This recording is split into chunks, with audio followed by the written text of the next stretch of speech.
با سلام به بینندگان عزیز و خوش آمدید به برنامه خبری رادیو озодӣ. شالوی گلخوجه هستم در خدمت شما. امروز 29 январ این موضوع را داریم. далер шарифов рӯзноманигори тоҷик мегӯяд як соли зиндон барояш беасар набуд ва мехоҳад муддате табобат бигирад. маҳрум кардан аз озодӣ ба ноҳақ агар бошад хеле мусибат аст. блогерони тоҷик бар ин боваранд ки тасмими мақомот барои андозситони онҳо ба кисаашон зарба мезанад. ва имрӯз аз зоишгоҳи душанбе баъди як моҳи нигоҳубин аввалин панҷгоники тоҷик ба хона рухсат шуданд. хона буд бад намедонам чӣ кор мекунам. худам нигоҳ мекунам бахша. субҳи имрӯз далер шарипов рӯзноманигори тоҷик пас аз сипарӣ кардани як сол муҳлати ҷазо аз маҳбас озод шуд. хабарнигорро бо иттиҳоми барангехтани кинаву адовати милливу мазҳабӣ ба зиндон маҳкум намуда буданд. дар ин муддат чандин созмонҳои байналмилалии дифоъ аз ҳуқуқу озодии баён аз ҳукумати Тоҷикистон хостори раҳоии далер шарипов шуданд. худи ӯ имрӯз дар аввалин вокунишаш ба муллораҷаб Юсуфӣ ва Шаҳлои Абдулло гуфт як соли умраш пушти миллаҳои зиндон ба сахтӣ гузашт. خویشاوندان و دوستان و همکسبان دلیر شریپوف برای مبارکبادی به منزلش آمدند. شریپوف پس از یک سال زندان صبح 29 январ آزاد شد و میگوید این یک سال عمر برایش خیلی سخت گذشت و بی اثر نبود.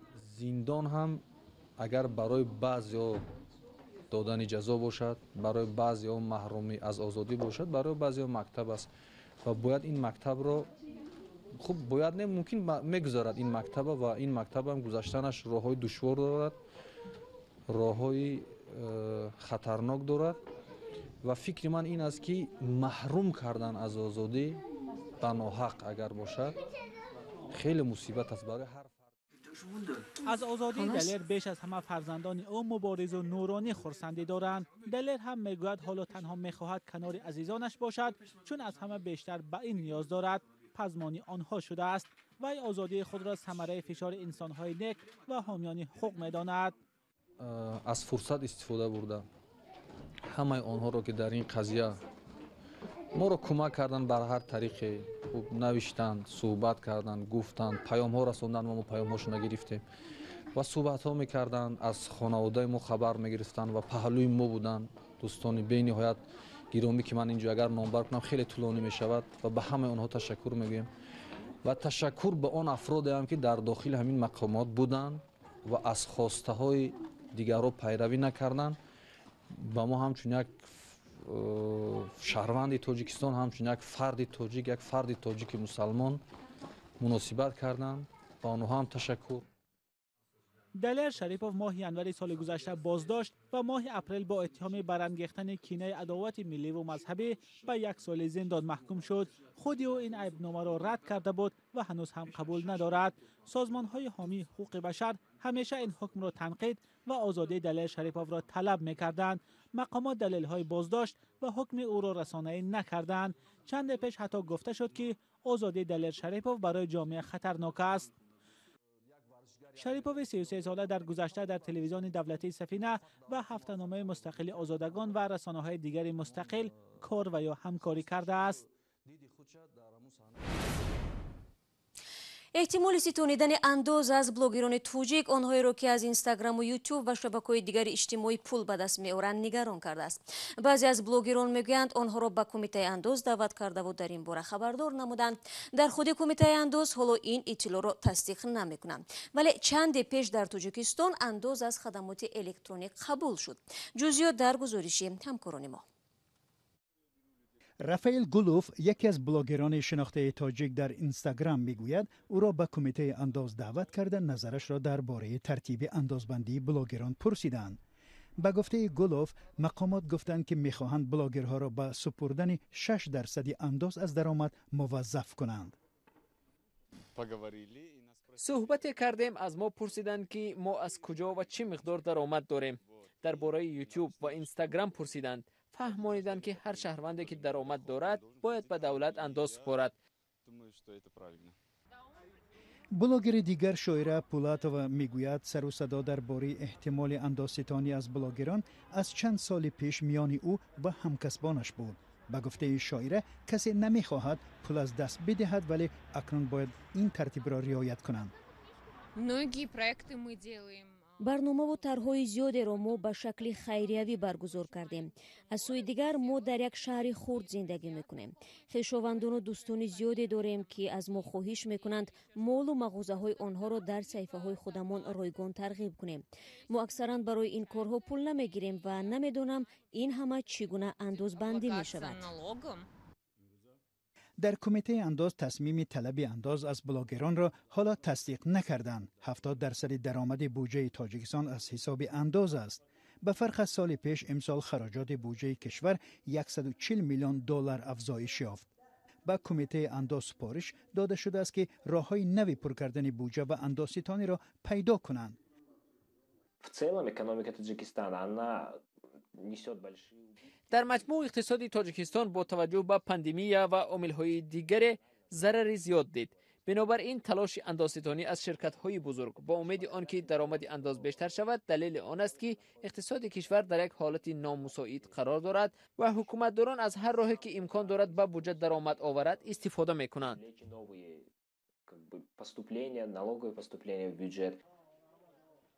در تاجیکستان سال 2020 24,000 صاحبکار فعالیت خود را قطع کردند، یعنی آنها اکنون دیگر انداز نمی سپارند. در همین حال حکومت 15 کارخانه بزرگ را از انداز آزاد کرد. نام مؤسسان شرکت ها افشا نمی شود.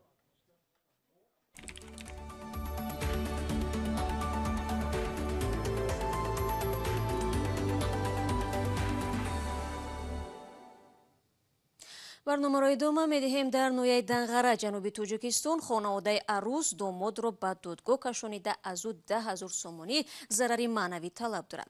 мояи ин моҷаро баҳси бакорат аст. ин баҳс дар ҷомеаи Тоҷикистон нав нест, аммо дар додгоҳ баррасӣ шудани он кам собиқа мебошад. ҳамкорам Абдулло Ашуров ҷузъиёти ин мавзӯъро омӯхт ва бо ҳама ҷонибҳои дахил суҳбат дошт ва ҳоло дар бари ман дар студия аст. Абдулло, нахуст бигӯ чаро якбора домоду арӯс бо ҳам душман шуданд ва акнун кор то ба додгоҳ кашид? шаҳло, ду ҷавоне ки ному насабашон ба радиои Озодӣ маълум аст, аммо ба далелҳои ахлоқӣ исми онҳоро ифшо намекунем, рӯзи 13 декабри соли гузашта, яъне тақрибан як моҳ пеш издивоҷ карданд. аммо ин ҷуфт баъди ҳамагӣ 3 рӯзи зиндагӣ аз ҳам ҷудо шуданд. домод арӯсро ба нодухтарӣ ва хонаводаи арӯс домодро ба тӯҳматгарӣ айбдор мекунанд ва 10,000 сомонӣ зарари маънавӣ талаб карданд. домод мегӯяд арӯс нодухтар буд ва хонаводаи ӯ бояд 10,000 сомонӣ пули қалинро баргардонад. пас аз ин иддаоҳо арӯсро аз ташхиси бакорат гузарониданд ва маркази ҷумҳуриявии экспертизаи тиббии судӣ бакорати ӯро бутун ташхис кардааст. домод ба ташхиси тиббӣ бовар надорад ва мегӯяд чӣ гуна духтар метавонад бокира бошад дар ҳоле ки ҳадди ақал бо ӯ наздикии ҷинсӣ дошт. домод иддао дорад ки гӯё ҳамсараш ба ӯ нақл кардааст ки бо писархолааш робита дошт. модар арӯс ба гуфтаи ӯ бо навиштани забонхат ва ваъдаи бозгардонидани 10,000 сомонӣ пули қалин ба духтараш ба хона бармегарданд. аммо арӯс мегӯяд ӯ ва модараш забонхатро зери фишор навиштанд, чун ҷониби домод нагузошт онҳо аз хонаашон берун раванд. Абдулло гуфтӣ ки ба ҳар ҳол ташхис сурат гирифтааст ва гуфтаи арӯс собит шудааст. чаро домод натиҷаҳои ташхисро зери шубҳа мегузорад? шаҳло, воқеан ҳам ин тазод дар инҷост ки мо шоҳиди чандин ҳолате шудем ки ҷавонон ба натиҷаҳои ташхиси тиббӣ бовар ҳосил намекунанд. аз ҷумла ин ҷавон ҳам ба натиҷаи ташхис бовар надорад ва иддао дорад ҷониби арӯс ин маълумотномаро аз озмоишгоҳ гӯё харидаанд.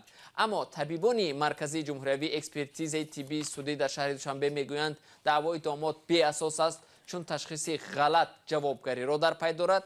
эксперт ва ё коршиноси ин марказ дар суҳбат ба радиои Озодӣ гуфт ҳама гуна натиҷаҳои ташхис азбаски ба як ҷониби баҳс марбут аст, тарафи дигари баҳс боис эътироз мекунад ба он.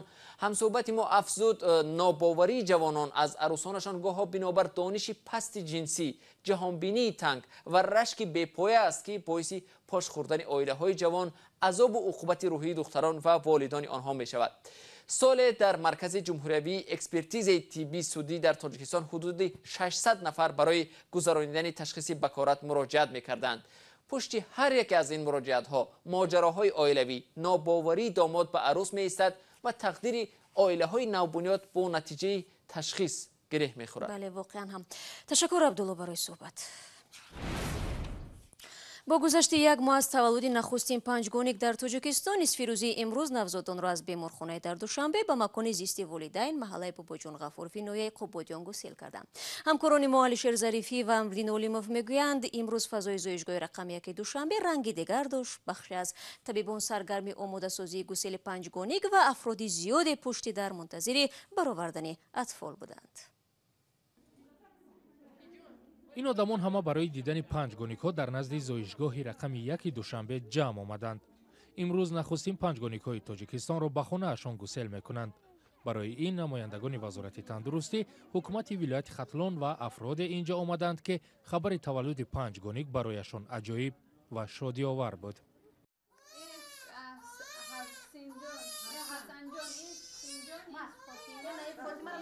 نگاهبین این 5 طفل اکنون پورا بر دوش مادر آنها دلنازه خواهد بود، در حالی که از روز تا این 1 ماه دکترها در کنارش بودند و کمک زیادش میکردند.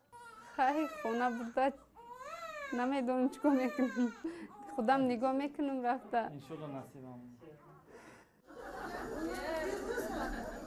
پزشکان صحتی نوزادان را که 3 دختر و 2 پسرند خوب ارزیابی میکنند. این کودکان پیش از مهلت با جراحی یا برش قیصری به دنیا آمدند. مادر پنجگانیک‌ها 1 ماه پیش از تولد در این زایشگاه بستری شده بود. پزشکان که بار اول مادری را آبستن 5 طفل پذیرایی کردند، میگویند آن شب و روز در هیجان بودند. 4 گانیک داشتیم و 3 گانیک داشتیم، 2 گانیک هم وقت هست. ما خیلی ویاقتی هم مثال سر کار داشتیم. این 5 گانیک قطعی بهت مشکل بود. یک استرس کلان داشتیم هممون که همین صحت سلامت به پدر و مادر برگردونیم. حسن، حسین، فاطمه، زهرا و بیبی عایشه در این 1 ماه در تولدخانه هر یک طبیب و پرستاران الهیده داشتند. شیر مادر فقط برای یکی از این 5 طفل می رسید و دکتران میگویند با شیر خشک کودکان در این 1 ماه قریب 1 کیلو وزن گرفتند. حاضر کلانی پسری که 1 کیلو 870 بود 2 کیلو 210 شده است. 1 کیلو 700 دختر چشم بود 2 کیلو 55 گرم شده است. همین یک کودک 1 کیلو 875، دیگرشون قریب 2 کیلو شده. کودکان را با محله باباجان غفوروی ناحیه قبادیان خانه پدریشان میبرند. قبلا والدان پنجگانیک از شهردار دوشنبه خواسته بودند تا برای آنها در پایتخت خانه استقامتی دهند، زیرا به گفته آنها در ده شرایط مساعد برای نگاهبین نوزادان وجود ندارد. در رابطه با این درخواست امروز نماینده رئیس ولایت ختلان گفت که ماموران ولایت الکی طرح خانه نو را برای نوزادان در ناحیه قبادیان کشیدند. با ساختمان خانه الکی ارکیتکتور آغاز کردگی است، بله، و شما با این طفلکان زیبا و زیباتون صاحب خانه میگردید. تولد پنجگانیک در تاجیکستان به سابقه است. در گذشته چند مورد تولد 3 گانیک و 4 گانیک در کشور ثبت شده بود.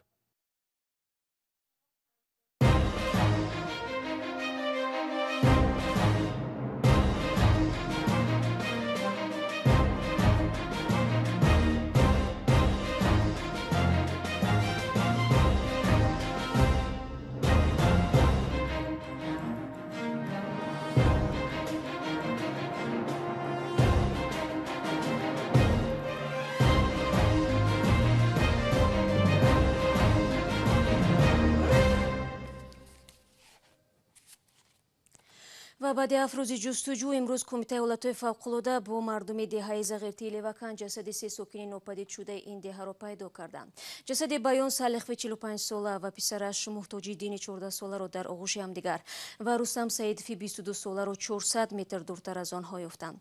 این 3 نفر روز 21 انور به جستجوی چوروا به کوی خواجه مستان رفته بودند، اما بعد باریدن برف زیاد راه گم زدند.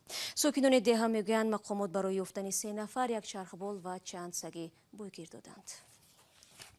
بینندگان عزیز، برنامه امروز رو با همین خبر خلاصه میکنیم. سپاس که تو آخرین برنامه ما رو تماشا کردید. تا صحبت بعدی چون همیشه میتوانید زیر نشانی www.azodi.org از وبسایت رادیو آزادی استفاده برید و چون همیشه نوارهای جالب در آزادی ویدیو کانال ما در یوتیوب گذاشته می شود.